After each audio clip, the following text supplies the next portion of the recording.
في أي مشروع برمجي كبير وخصوصا لو نستخدم فريم ورك زي نست جي اس دايما بيجي في بالنا السؤال المهم ده: ازاي ننظم الكود بتاعنا صح؟ النهارده بقى هنتكلم عن مدرستين فكر مختلفين تماما في القصة دي، وهنبدأ بمشكلة يعني أعتقد كلنا بنقع فيها. أيوة، الرقم ده مش هزار. ده اقتباس حقيقي من مطور بيوصف حجم ملف واحد بس في المشروع بتاعه، وده بالظبط الكابوس اللي بيحصل لما القواعد والحدود بتختفي من الكود والمشروع بيتحول لمتاهة صعب جدا الخروج منها. المشكلة دي ليها اسم مشهور قوي: سباجيتي كود. تخيلوا معايا طبق سباجيتي، ولو جربت تسحب عود واحد بس هتلاقي الطبق كله بيتحرك معاك وبيتلخبط. ده بالظبط اللي بيحصل في الكود. تغيير بسيط في مكان ممكن يضرب حاجة تانية خالص في مكان بعيد تماما، لأن كل حاجة بقت متشابكة ببعضها. يعني تخيلوا كده معايا، ملف واحد بس، ملف واحد شايل كل حاجة ليها علاقة باليوزر، تسجيل الدخول، تعديل بياناته، تغيير الباسورد، كله في حتة واحدة.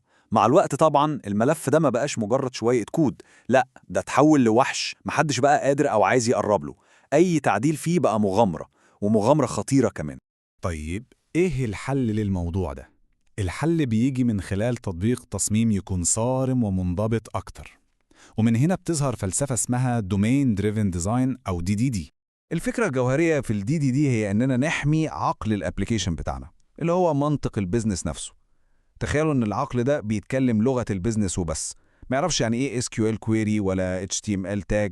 هو بيكون معزول تماماً عن أي تفاصيل تقنية، وده اللي بيخليه نقي ومركز بس على حل المشكلة الحقيقية للبيزنس. وعلشان نحافظ على نقاء العقل ده، في شوية قواعد صارمة قوي زي ما هو واضح قدامنا. طيب ليه كل ده؟ ليه الصرامة دي كلها؟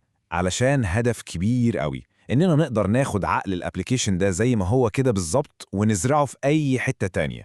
ممكن تطبيق ويب، ممكن موبايل ابليكيشن، أو حتى كوماند لاين تول، والمفروض يشتغل من غير أي تغيير. دي بقى هي المرونة الحقيقية. والحلو في الموضوع إن نست جي اس نفسه بيدينا الأدوات اللي تخلينا نبني الأسوار دي.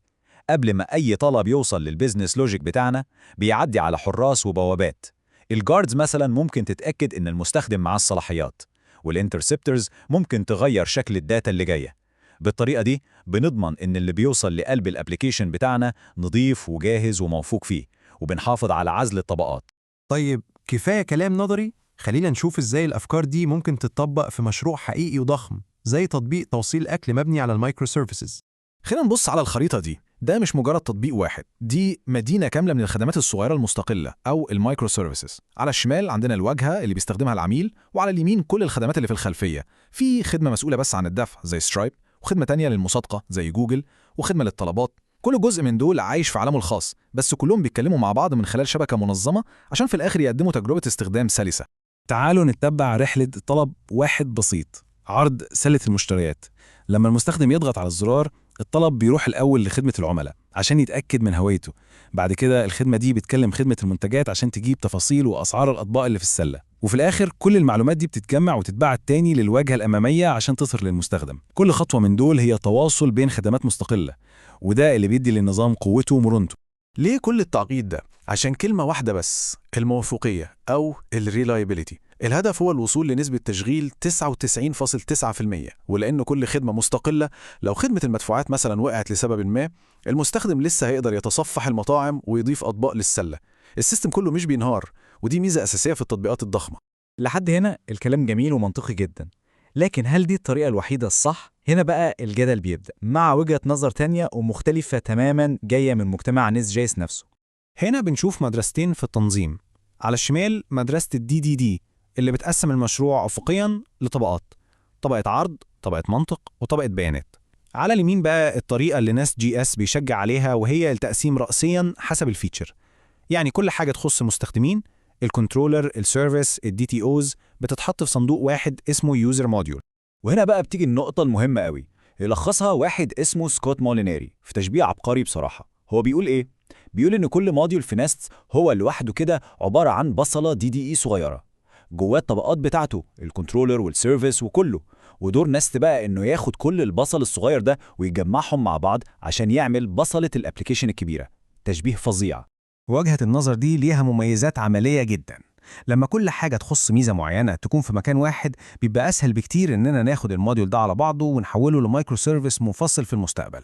وكمان أي مطور جديد يشتغل بالنست قبل كده هيفهم الهيكل ده على طول، وده بيقلل الوقت اللي محتاجه عشان يبدأ يشتغل ويكون منتج. كده احنا شفنا وجهتين نظر أقوياء، واحدة بتفضل النقاء والعزل التام، والتانية بتفضل العملية والالتزام بطريقة الفريمورك نفسه. وده بيوصلنا للسؤال الأهم، إيه الصح؟ نتبع مدرسة الDDD الصارمة ولا نمشي بطريقة البصر الصغير بتاعت نست؟ والحقيقة إن مفيش حل سحري أو إجابة واحدة صح لكل الحالات. الإجابة بتعتمد على السياق. لمشروع ضخم معقد زي تطبيق توصيل الأكل ممكن الفصل الصارم بتاع الDDD يكون هو الحل المثالي، والمشروع أصغر ممكن طريقة Nest.js تكون عملية أكتر بكتير. الهدف في النهاية مش إننا نتبع القواعد بشكل عام، الهدف هو إننا نختار الأداة المناسبة للمهمة عشان نبني سيستم نقدر نديره ونكبره بسهولة. وفي النهاية العبرة مش في الأسماء الرنانة زي تريبل دي أو مايكرو سيرفيسز. السحر الحقيقي في هندسة البرمجيات هو إننا نبني أنظمة قوية وموثوقة لدرجة إنها بتشتغل بسلاسة تامة، تبان كأنها سحر، بس هي في الحقيقة مبنية على أساس من المبادئ الهندسية الواضحة والصلبة. هو ده الهدف اللي كلنا المفروض نسعى له.